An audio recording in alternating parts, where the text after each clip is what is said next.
നിങ്ങൾക്കറിയാമോ, നമ്മുടെ ശരീരത്തിലെ വൃക്കകൾ ഒരു നാച്ചുറൽ ഫിൽട്ടർ പോലെയാണ്.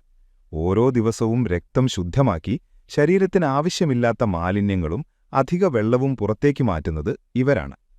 നമുക്ക് രണ്ട് വൃക്കകളുണ്ട്.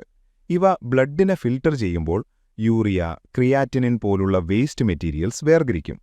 അതിനുശേഷം അവ യൂറിനായി ശരീരത്തിന് പുറത്തേക്ക് പോകും. ഈ പ്രക്രിയ നടക്കാതെ പോയാൽ വിഷവസ്തുക്കൾ രക്തത്തിൽ അടിഞ്ഞുകൂടും. വൃക്കകളിലെ ഏറ്റവും ചെറിയ പ്രവർത്തന ഘടകം നെഫ്രോണാണ്. ഓരോ വൃക്കയിലും ലക്ഷക്കണക്കിന് നെഫ്രോണുകളുണ്ടാകും. ഇവ ചേർന്നാണ് ബ്ലഡ് ശുദ്ധമാക്കുന്ന ഈ വലിയ ജോലി ചെയ്യുന്നത്.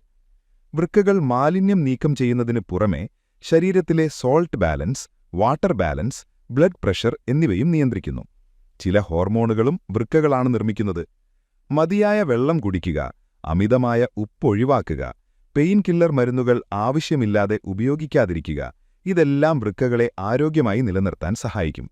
വൃക്കകൾ ആരോഗ്യമുള്ളതായാൽ ശരീരം മുഴുവൻ ശുദ്ധമായും ശക്തമായും പ്രവർത്തിക്കും.